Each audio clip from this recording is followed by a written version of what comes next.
ইউরোপের মানচিত্রটা আজ আর আগের মতো নেই। যেখানে একসময় মানুষ আশ্রয়ের খোঁজে নতুন জীবনের স্বপ্ন নিয়ে ইউরোপের দরজায় কড়া নাড়ত, আজ সেই ইউরোপের দরজাই প্রায় বন্ধ হয়ে গেছে। আগে যেসব দেশে অভিবাসীদের জন্য সুযোগ ছিল, এখন সেই দেশে প্রবেশের পথ বন্ধ।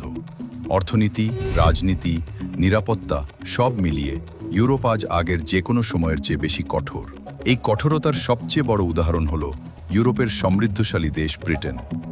যে ব্রিটেন একসময় অভিবাসীদের জন্য ছিল সম্ভাবনা, কাজের সুযোগ, নিরাপদ ভবিষ্যৎ, সেই ব্রিটেন 2024 থেকে 25 সালে ইমিগ্রেশন আইনে এমন সব পরিবর্তন এনেছে যা গত 2 দশকে বিরল। ব্রিটেন স্পষ্ট করে জানিয়েছে তাদের মূল লক্ষ্য হল নেট মাইগ্রেশন কমানো, অর্থাৎ বাইরে থেকে আসা অভিবাসীর সংখ্যা কমানো এবং কঠোরভাবে নিয়ন্ত্রণ করা। আজকের বাস্তবতা হল ইউরোপ আর আগের ইউরোপ নেই, ব্রিটেনও আগের ব্রিটেন নেই। অভিবাসনের পথ আছে, কিন্তু সেই পথ আগের মতো সহজ নয়। প্রথমত, স্কিলড ওয়ার্কার ভিসা। ইউকেতে কাজের ভিসা পেতে হলে আগে যেটুকু যোগ্যতা থাকলেই চলতো, এখন তার চেয়ে অনেক বেশি যোগ্যতা প্রয়োজন। বেতনের শর্ত ব্যাপকভাবে বাড়ানো হয়েছে। আগে জনপ্রিয় যে পেশাগুলো দিয়ে মানুষ ইউকে যেত, সেগুলোর বেশিরভাগই এখন ভিসার জন্য আর যোগ্য নয়। কম স্কিল বা কম বেতনের কাজ এখন প্রায় অসম্ভব রুট ইউকে প্রবেশের জন্য। ইউকে এখন পরিষ্কারভাবে জানিয়ে দিয়েছে তারা কেবল উচ্চ দক্ষতা ও উচ্চ বেতনের কর্মী নিতে আগ্রহী। দ্বিতীয়ত, স্পাউস বা ফ্যামিলি ভিসা। একসময় ব্রিটেনের নাগরিক বা রেসিডেন্টদের জন্য পরিবার আনা ছিল সহজ বিষয়, কিন্তু এখন ব্যাপক পরিবর্তন আনা হয়েছে।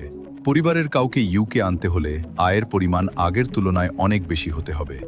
সম্পর্ক, আর্থিক অবস্থা সব কিছু নিয়ে আরও কঠোর যাচাই বাছাই চলছে। যারা কম ইনকামে আছেন তাদের জন্য স্পাউস বা পার্টনার আনা প্রায় অসম্ভব হয়ে গেছে ব্রিটেনে। এটি ইউকে ইতিহাসে ফ্যামিলি ভিসার সবচেয়ে কঠিন সময় বলা যায়। তৃতীয়ত, স্টুডেন্ট রুট। বিদেশে উচ্চশিক্ষা বলতে একসময় ইউকে ছিল সবার প্রথম পছন্দ, কারণ সেখানে পড়াশোনার পাশাপাশি ডিপেন্ডেন্ট নিয়ে যাওয়া যেত এবং পরে কাজের সুযোগও ছিল। কিন্তু এখন ডিপেন্ডেন্ট নেওয়া প্রায় সম্পূর্ণ সীমিত। অনেক বিশ্ববিদ্যালয়ে সিএএস কমিয়ে দিচ্ছে, জেনুইন স্টুডেন্ট টেস্ট আরও কঠোর করা হয়েছে।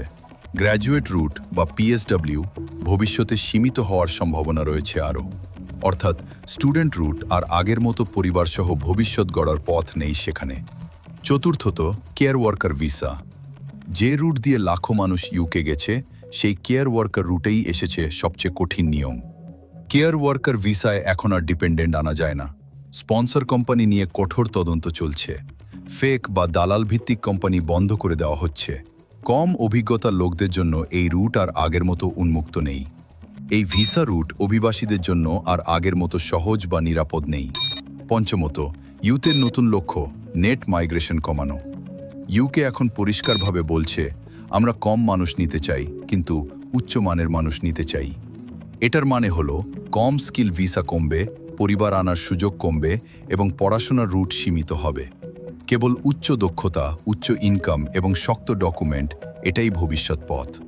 এই পরিবর্তনগুলো শুধু আইনের পরিবর্তন নয়, বরং ইউকের অভিবাসন নীতির সম্পূর্ণ রূপান্তর। শেষ কথা, আজকের বাস্তবতা হচ্ছে ইউকে আগের মতো সবার জন্য দরজা খোলা নেই। এখন সেখানে যেতে হলে প্রয়োজন বেশি দক্ষতা, বেশি যোগ্যতা, বেশি বেতন এবং নিখুঁত ডকুমেন্টেশন।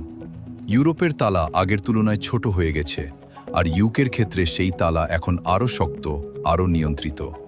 যারা ইউকেতে যেতে চান তাদের এখন পরিকল্পনা, স্কিল ডেভেলপমেন্ট এবং সঠিক পথ বেছে নেওয়া।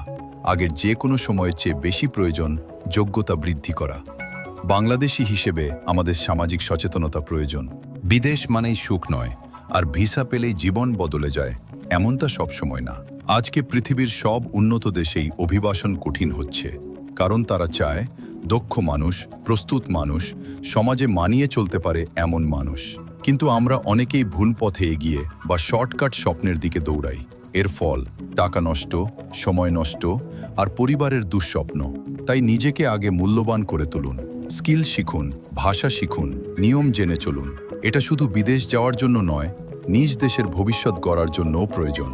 এখন ইউরোপে প্রবেশ করতে হলে প্রয়োজন পরিকল্পনা, দক্ষতা, সঠিক তথ্য। এইসব কিছুই আগের তুলনায় আরও বেশি গুরুত্বপূর্ণ। এটাই হচ্ছে বর্তমান ইউরোপের দেশ ব্রিটেনের নতুন রূপরেখা। আগের সহজ মানচিত্র বদলে গেছে, আর এর সাথে বদলে গেছে অভিবাসনের নিয়মও। আজ এই পর্যন্ত। সবাই ভালো থাকুন। দেশ বিদেশের তথ্য পেতে আমাদের সাথেই থাকুন।